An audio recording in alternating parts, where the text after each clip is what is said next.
I feel that he's gotten his freedom, and we're still fighting for it. But what I want to talk about right now is the living dead that we have right among our midst, not only in the state of Mississippi, but throughout the nation. Those are the people who don't care, those who do care but don't have the guts enough to stand up for it, and those people who are busy up in Washington and other places using my freedom and my life to play politics with.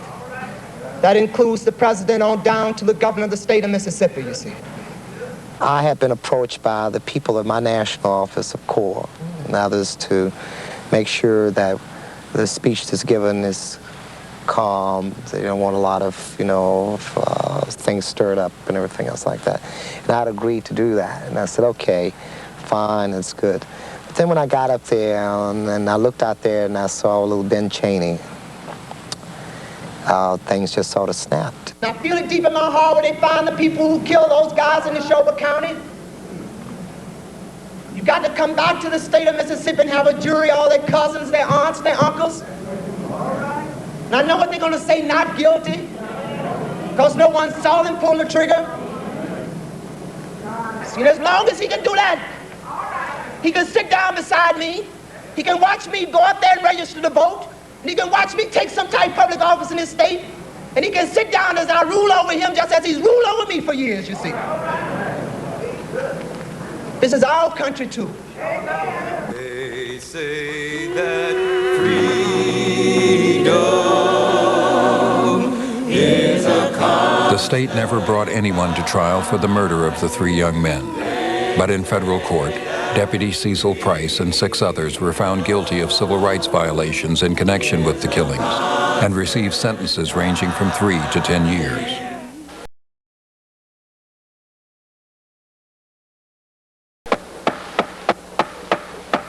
Will the delegates please be seated? By August, 60,000 voters had registered for a new political party in Mississippi, the Mississippi Freedom Democratic Party. The Mississippi Freedom Democratic Party is only beginning, and it is beginning on the basis that it believes that a political party should be open to all the people who wish to subscribe to its principles. The MFDP planned to challenge the state's Democratic Party for the right to represent Mississippi at the Democratic National Convention in Atlantic City. It would be the culmination of Freedom Summer. Atlantic City, New Jersey, site of the 1964 Democratic Convention. Lyndon Johnson expected no opposition in getting his party's nomination, but was concerned the MFDP would disrupt party unity. With the arrival of the Freedom Democrats on August 20th, there were now 2 delegations in town from Mississippi. The Democratic Party held hearings to decide which would represent the state on the convention floor. If the Freedom Democratic Party is not seated now, I question America. Is this America, the land of the free and the home of the brave, where we have to sleep with our telephones off of the hook because our lives be threatened daily, because we want to live as decent human beings in America? We will return to this scene in Atlantic City, but now we switch to the White House and NBC's Robert Goralski. Lyndon Johnson cut off coverage of MFDP testimony by making a last-minute request for network airtime. Despite the TV cutoff, Mrs. Hamer's message had gotten through. Viewers back home sent telegrams to delegates urging support of the MFDP.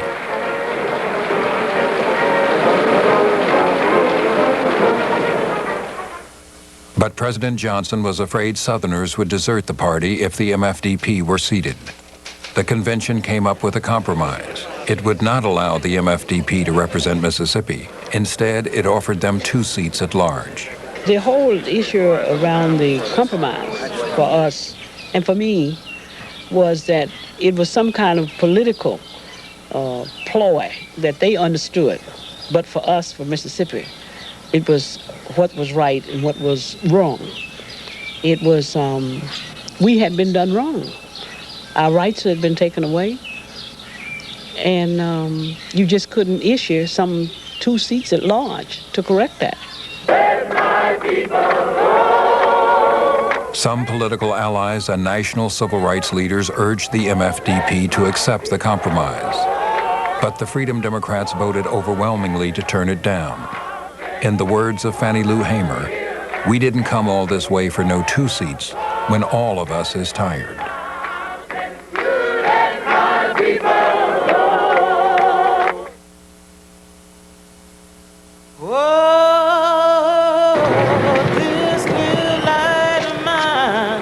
The struggle for voter registration continued in Dallas County, Selma, Alabama. For 3 years, organizers for the Student Nonviolent Coordinating Committee had worked with Selma residents in demanding the right to vote. Here, as elsewhere, they met solid resistance.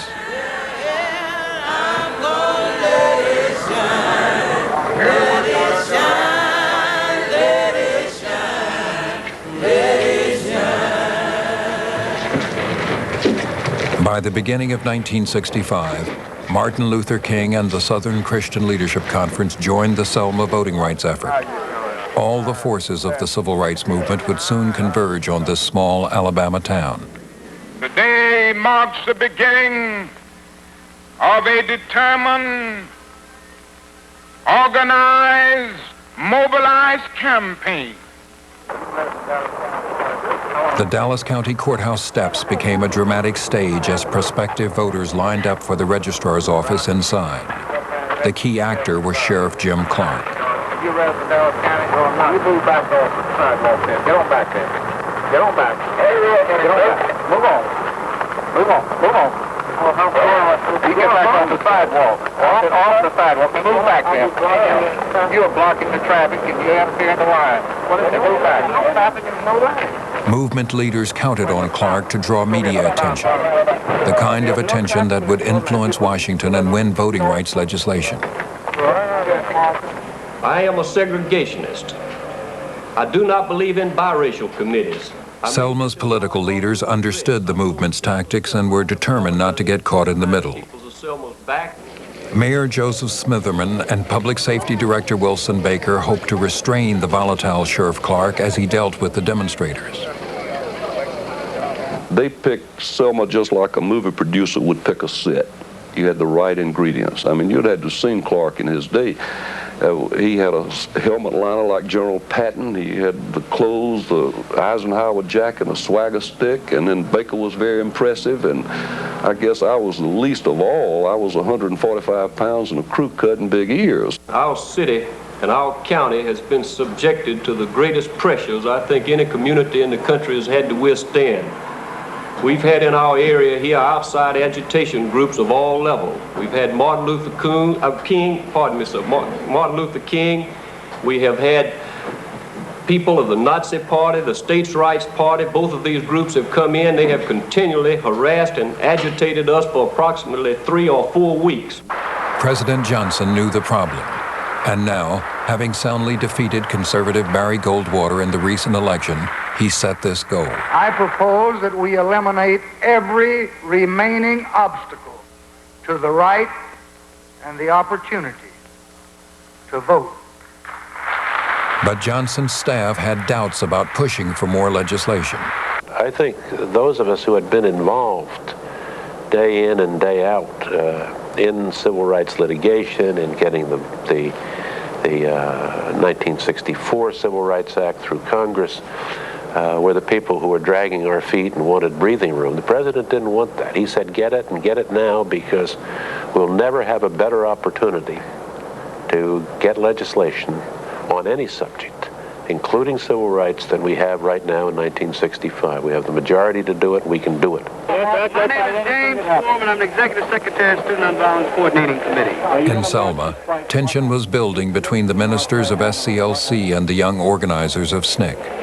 Basically, it's the question that the people here in Selma feel. We felt that there should be a projection and an organization of indigenous leadership, leadership from the community. Whereas the Southern Christian Leadership Conference took the position that Martin was a charismatic leader who was mainly responsible for raising money, and they raised most of the money off of his leadership. But this differences in leadership then led to differences in style of work. We wanted a movement that would survive the loss of our lives. Therefore, the necessity to build a broad-based movement and not just a charismatic leader. Next question. There was private disagreement, but public unity. There's no disagreement between SNCC and SCLC, and that's not an issue here. Tension increased when SNCC invited Malcolm X to speak in Selma. Malcolm X was often critical of civil rights leaders, but surprised many by supporting Dr. King.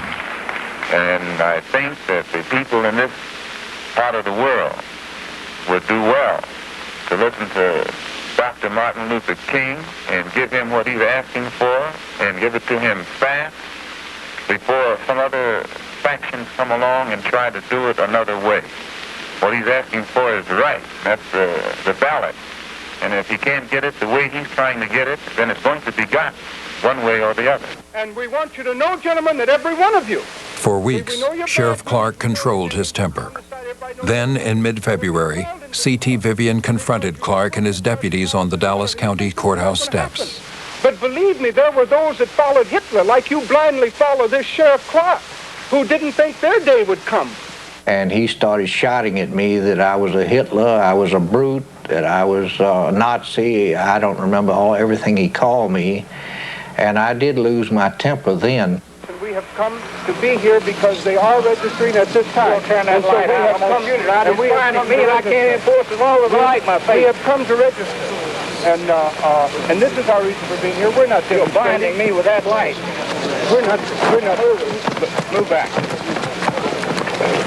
Well, no, you can arrest us, you can arrest me. Don't keep that man.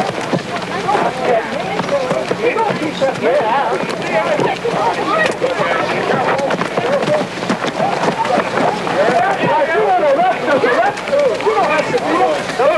You don't have to beat us. With Jim Clark, it was a clear engagement between the forces of movement and the forces of the structure that would destroy movement. It was a clear engagement between those who wished the fullness of their personalities to be met and those that would destroy us physically and psychologically. You do not walk away from that.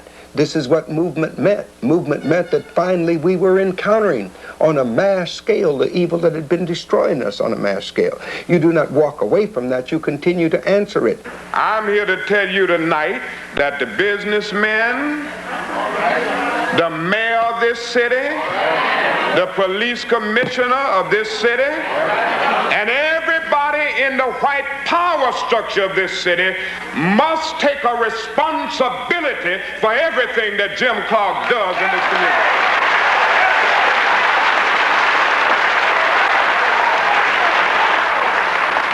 It's time for us to say to these men that if you don't do something about it, we will have no alternative but to engage in broader and more drastic forms of civil disobedience in order to bring the attention of the nation to this whole issue in Selma, Alabama. The campaign in Selma escalated when violence occurred during a march in a neighboring town. The whole town was surrounded that night by auxiliary police, state troopers, sheriffs, and everybody who wanted to come in, really, who felt like beating folk up. We went around the side of the church in an effort to get back into the church. Some of us tried to go back in the front door, and some of us just went where we could, because as we moved, they also moved. They was whipping us as we went. That night, a young man named Jimmy Lee Jackson attempted to protect his mother from a similar attack. He was shot at close range by an Alabama state trooper. We've been abused and revenged for, but we'll never turn back. I just thought during that period it was just too much, too many funerals. And some of us would say, how many more? We was infuriated to the point that we wanted to carry Jimmy's body to George Wallace and dump it on the steps of the Capitol. We had got about like the white folk are. We had decided that we were going to get killed or we was going to be free. I'm going to be frank about it. And all of us just about felt that way.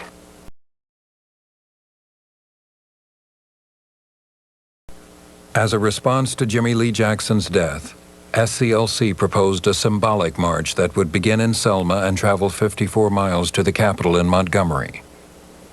Governor Wallace was determined that the march would not take place.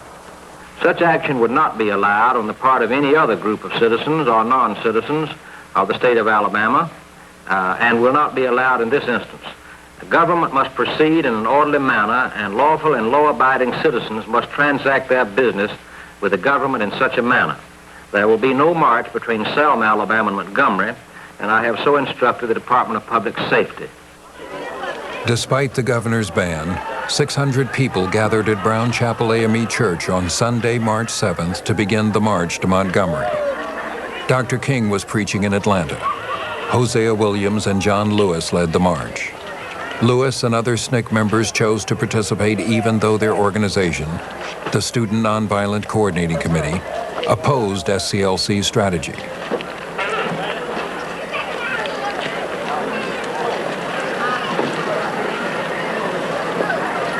Surprisingly, as they walked through the center of town, there were no police in sight.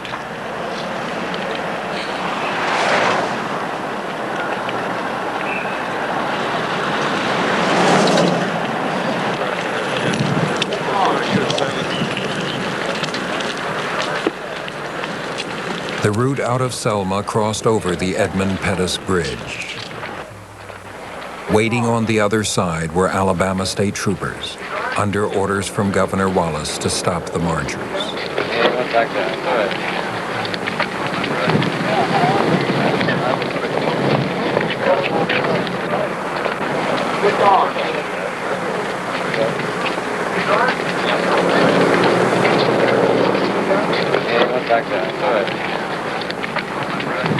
Sheriff Clark's posse was on the sidelines. It'll be detrimental to your safety to continue this march, and I'm saying that this is an unlawful assembly. You are to disperse. You are ordered to disperse, go home, or go to your church. This march will not continue.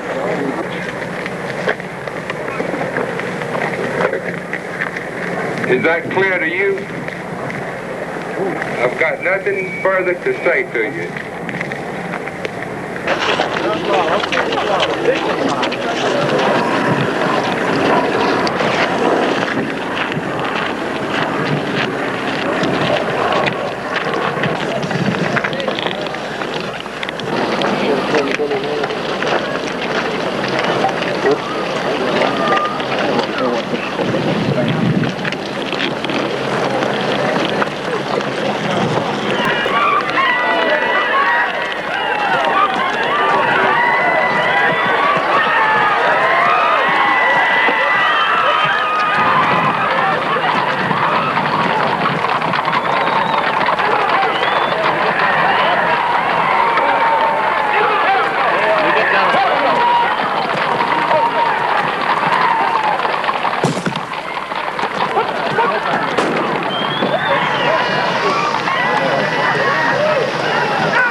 Sunday night, the television networks broke into regular programming to show these scenes to a national audience. ABC interrupted its primetime movie, Judgment at Nuremberg, a film about Nazi war crimes. News of the attack provoked a national outcry. In many cities, demonstrators protested the violence in Selma. There's only one man in this country that can stop George Wallace and those posses. We can present thousands and thousands of bodies in the streets if we want to. And we can have all of the soul force and the moral commitment around this world. But a lot of these problems will not be solved until that shaggably over place called the White House begins to shake and gets on the phone and says, now listen, George, we coming down there and throw you in jail if you don't stop that mess. That's the only way it's going to be stopped. You know, I said it today and I will say it again. If we can't sit at the table, let's knock the fucking legs off. Excuse me.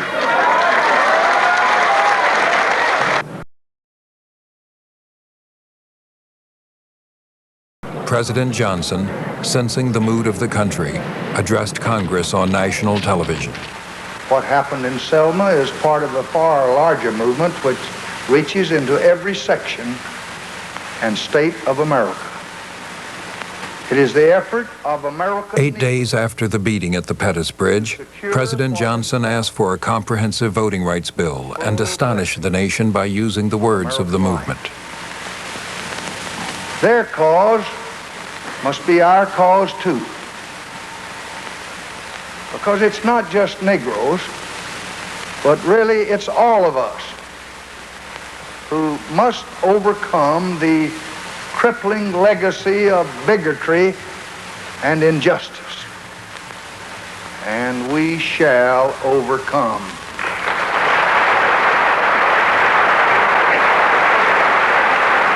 We were all sitting around together, and Martin was sitting in a chair looking toward the TV set. And when LBJ said, "And we shall overcome," we all cheered, and I looked over toward Martin, and Martin was very quietly sitting in the chair, and a tear ran down his cheek. It was a victory like none other. It was an affirmation of the movement.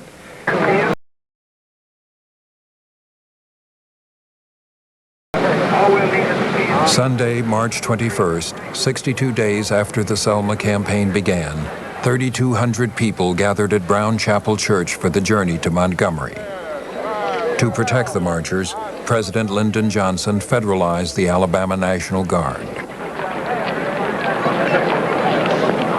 We are going to walk non-violently and peacefully to let the nation and the world know that we are tired now. Yes, sir. We've lived with slavery and segregation 345 years. We waited a long time for freedom. Yes, we are trying to remind the nation of the urgency of the moment. Now is the time to make real the promises of democracy. Now is the time to transform Alabama, the heart of Dixie, to a state with a heart for brotherhood and peace and goodwill. Now is the time to make justice a reality for all of God's children. Let's move the line a little faster. We're marching on to freedom land. We're marching on to freedom land. 'Cause our strength from day to day as we walk the narrow way. We're going forward. We're going forward. One day we're going to be free. Oh, marching on. Come on. To freedom land. Come on. We're marching on to freedom land. 'Cause our strength from day to day. As we walk the narrow way, as we walk the narrow way, we're going forward. We're going forward. One day we're going to be free. One day we're going to be I'm from Kansas City, Missouri, and I've answered a call for the Interracial Council there in Kansas City to join the march here. These ideals that have been expressed here by all the people have been mine for a long time. I've had an opportunity to do something about it now. Let me go see that. Darling, how you doing? Wonderful. Why are you a martyr? So we can be free and just, and so other people can be free, and so troopers can't hit no one. All right. As they approached Montgomery, it was for many the culmination of a 10-year struggle that began in this city with a bus boycott. I kept thinking about 10 years earlier how we were visibly just blacks. And when you looked at that march, you had Catholic priests and nuns, and you had other clergy, and you had a lot of white people. It was really a beautiful thing to pass Dexter Avenue and go toward the Capitol. From day to day, as we travel the narrow way. To me, there was never a march like this one before. There hadn't been one since. It was a sense of community moving there. And as you walk, you saw people coming, waving, bringing you food or bringing you something to drink. You saw the power of the most powerful country on the face of the earth.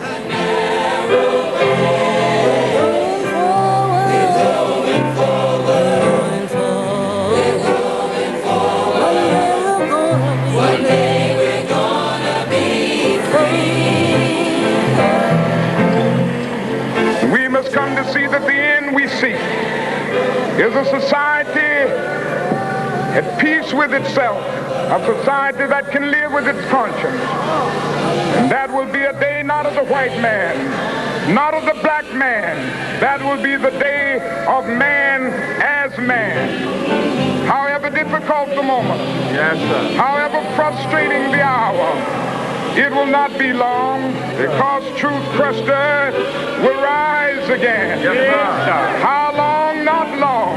Yes, sir. Because no lie can live forever. Yes, sir. How long? Not long. Because the arc of the moral universe is long, but it bends toward justice. Yes, sir. How long? Not long. Not long. Because mine eyes have seen the glory of the coming of the Lord. Yes, sir. He's trampling out the vintage